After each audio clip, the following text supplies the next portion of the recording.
When you think of summer, you maybe immediately think about the ocean, the beach, and the sun. But sometimes I wonder what lies beneath the surface. And honestly, it's a terrifying thought because there are so many things and creatures that we don't know yet, and maybe it's better to not know. Hi, I'm Juliana and welcome back to another video. Today we are going to set up July in my bullet journal, and even though the tape I'm going to use has many different creatures, not just ocean ones, I decided to lean a bit more heavy into the deep ocean vibe, and you're going to see how I did that. I think the majority of the bullet journal community starts to do beach, ocean, and summer related themes between June and August, and I'm also going to do that in my reading journal monthly theme. But for my bullet journal, I wanted a summer related theme somehow, but not the bright colors, the really fun vibes that you get in the summer. So when I saw this tape on Journal Say, I decided that this was just what I wanted. So if you also like some of the materials I'm going to use on this theme, I have everything that I can linked down below, together with my discount codes. So we are going to start with the cover spread as usual, but this time I'm doing something different. I'm actually going to make a hole on the right page, and I just sketched the area that I wanted to remove, and behind that I'm going to put this paper that has a water design on it, and I'm also going to rip this paper on the center, but leaving just a little border between this paper and the hole on the page. And I'm making these holes because behind all this I'm going to put one of the designs from the PET tape that is kind of like a serpent, and it's going to look like you are looking through a gap on a cave or something underwater and you see this creature. I didn't need to use another page behind the little ocean paper, but I didn't do my calculations right as usual, and since I already sketched every spread after this one, I decided to just sacrifice one more page instead of having to erase and resketch everything again. The serpent wasn't going to be all visible through the gap as it was, so I cut a little bit of the design on the tape and I'm going to use it to fill in the other area above it. And since it's a serpent, you don't notice that it was cut, it just looks like it's entangled with itself. And then to complete this project, I'm using a metallic blue marker. This one is from Ohuhu, and I'm just coloring some of the edges to really make them pop against the page and really show the layers. Honestly, this reminds me of a crystal when it's cut in half, you know?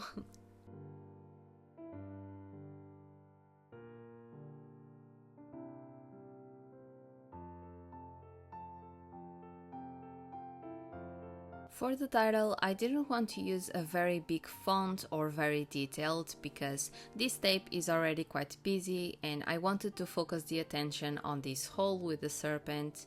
So I just did my usual lettering style using a metallic gel pen in a deep blue.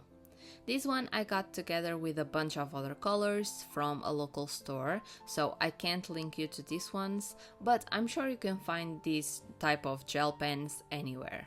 Then for the quote page, I found this deep ocean related quote that says, quote, "The ocean's depth mirrors the soul's mysteries, vast, endless, and full of wonder," unquote. I think this quote encapsulates this whole theme and I really like it. Plus, it brings the perfect creepy vibes to this setup. Because let's be real, the ocean, especially the deep ocean, is creepy. You just don't know what's in there and it just gives me the chills. Then for the decoration, I'm trying to keep the color palette very minimal with just the deep blue and this iridescent gilding that is very subtle on the PET tape. So I'm using this washi tape that is completely iridescent and I think it looks amazing with this theme. It brings a little of whimsical vibes to this theme as well. How do you put together a theme that is both whimsical and creepy? Well, I don't know, but I somehow did it. Before we move on, I'm just going to put these blue papers that have a marble effect on the corners, and later I will also put another ocean paper like the one on the right page in here, but off camera because it was a last minute decision. And this is just to have all the elements that I'm going to use throughout the setup on the cover spread, since it's an introduction to the theme. Moving on, we have my calendar spread, and in here, instead of doing a normal line, I'm just doing a dashed line, because I wanted the calendar to not feel very heavy on the page, and this is a good way to make your functional parts almost invisible on the page, if your goal is to make the decoration really the main focus of the setup. I usually do this type of line when the theme is very pastel or has a very light color palette, or when the motif of the theme is something very cutesy or whimsical. But it's also useful when you're trying to make the decoration more relevant and eye-catching, like this theme. The tape had this pretty frame that I wanted to use, but I really struggle to use complete frames in my setups unless it's the actual theme, so I usually tear them in half or just use parts of it. And this time I'm dividing the frame in 4, and I'm using every part of it in the corners of the calendar.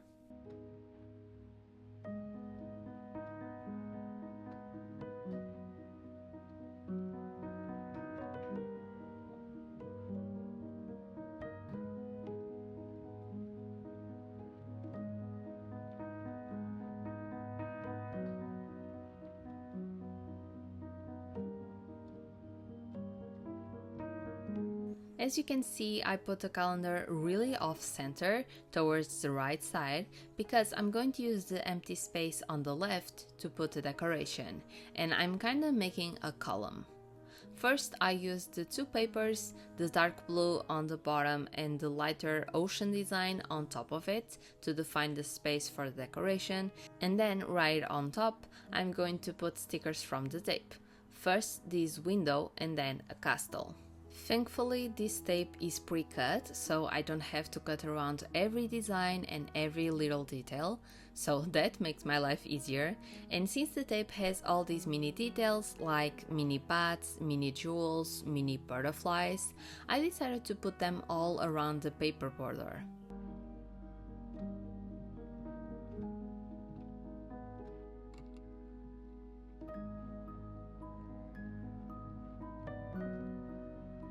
And to finish this spread, I'm going to use the iridescent washi tape on the right side to balance the decoration, and I'm going to introduce the other element that is going to really give the deep ocean vibe to the theme.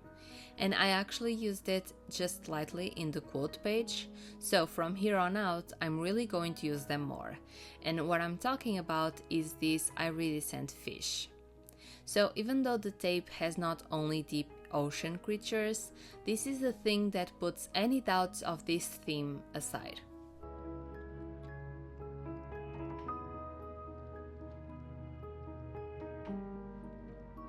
That's it for the calendar spread, so now let's continue on to my tasks and brain dump spread. So here I'm going to decorate like a mirror. If I put something on the bottom of the left page, that same thing is going to be on the top of the right page. This is the technique that I'm going to use a lot on this setup, and it's one that I love to do when I want things to be really balanced. So what is my tasks page?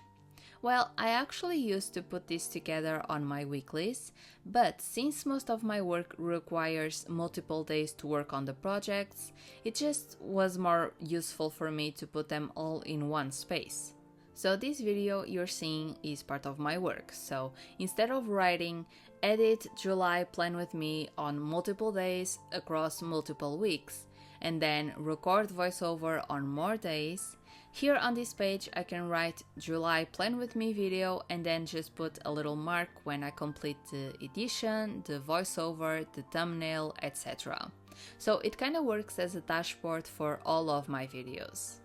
And the brain dump is just an empty page where I can write ideas for videos, any theme ideas, notes on something else, it can be anything. and instead of brain dump, I call it mind unwind. My titles were a little off center, so to fix that, instead of having to put sticker paper on top and do it again, I just put some more stickers on the side and really embrace it, like it was supposed to look like that from the very start.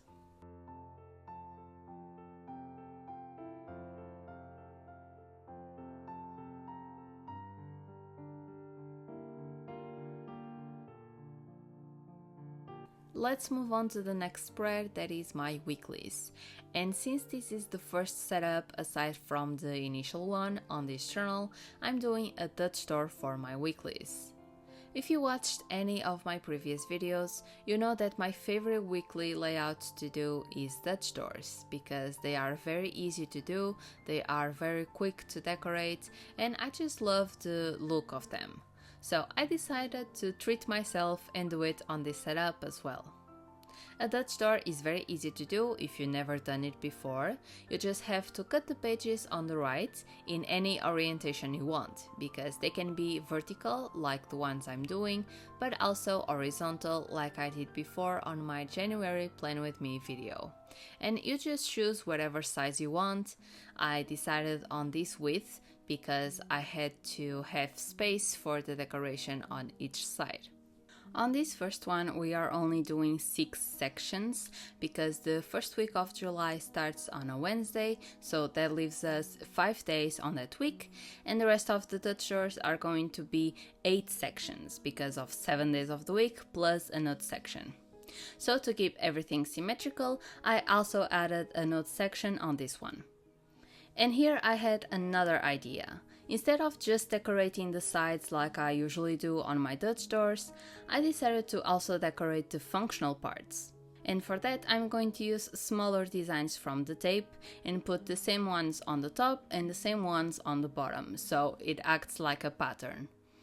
Unfortunately, I did my calculations wrong again, so I didn't have enough stickers that were the same to use on all Dutch doors, so I had to improvise and use other ones when I used all of these first ones.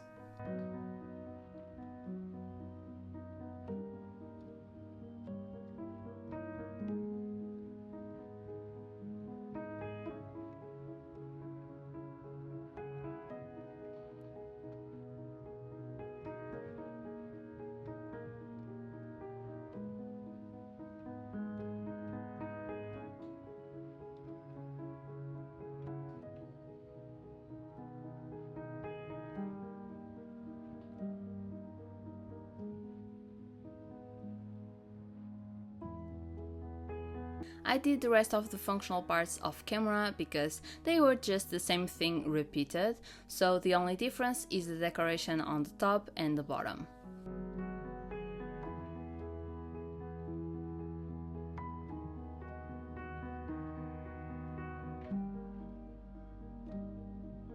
Now for the decoration on each side, I'm starting by putting the washi tape alongside the Dutch doors, and the decoration that I'm going to do on each side is going to be the same, but the one on the right is going to be upside down. So again, the mirror technique that I talked about before.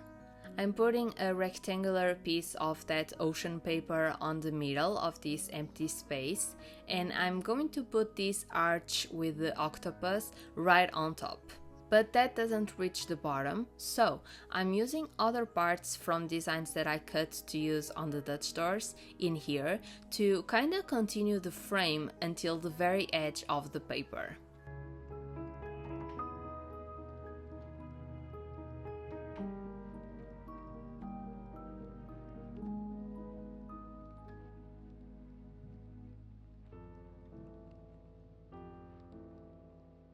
And then to complete this column, I'm using one of the bigger designs from the tape that looks like a cross or a sword, and I'm putting it on the bottom, and it acts as a connection between each column.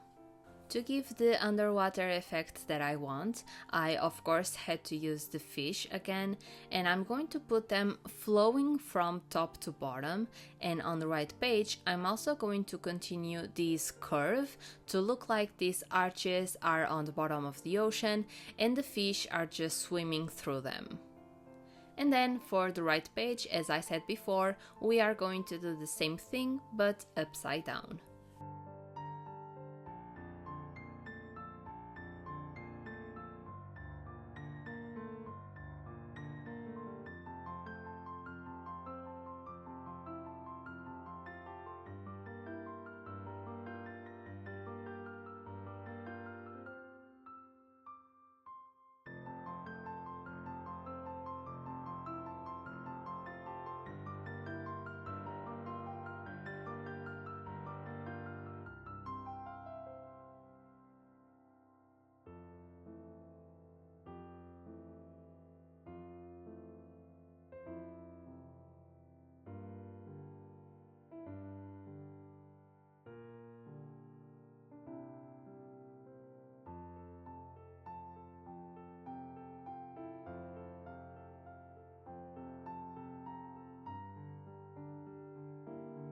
That's it for the weeklies, so let's move on to a fun and not functional spread that is my monthly review.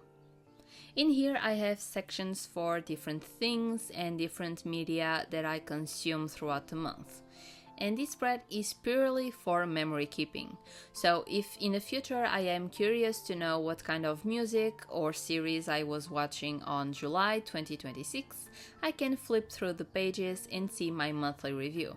So in here I have a section for my favorite book, my favorite manga or manhwa, my favorite song, the quote of the month, it can be one that I liked or one that resonated with me, what I'm watching as a TV series, and what I'm watching in anime. The empty section on the middle is for me to put anything that I want. It can be posters for the things I'm watching, a particular scene from an anime that I really enjoyed, fan art. It can be literally anything related to these sections, because anything aside from that, like events, birthdays, trips, or something else that happens during the month, goes on my memory keeping spread that I do at the end of each month. This one I kept the decoration on the top part of the spread, and I'm just going to sprinkle some of the smaller details from the tape around the different sections.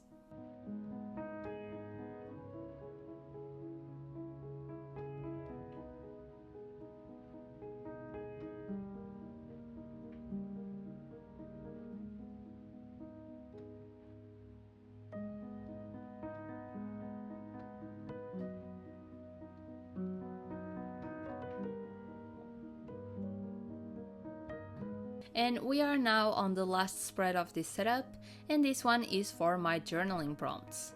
So I'm going to keep this decoration to the corners because I need most of the pages to write.